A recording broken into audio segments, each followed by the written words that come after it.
May big-time rollback sa presyo po ng ilang produktong petrolyo simula bukas. Piso at 85 sentimo ang kaltas sa kada litro ng diesel.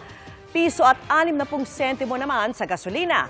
May piso at 40 sentimo naman na bawas presyo sa kada litro ng kerosene. Ito na po ang ikalawang sunod na linggong may kaltas sa presyo ng diesel. Unang rollback naman ito para sa gasolina at kerosene ngayong Desyembre.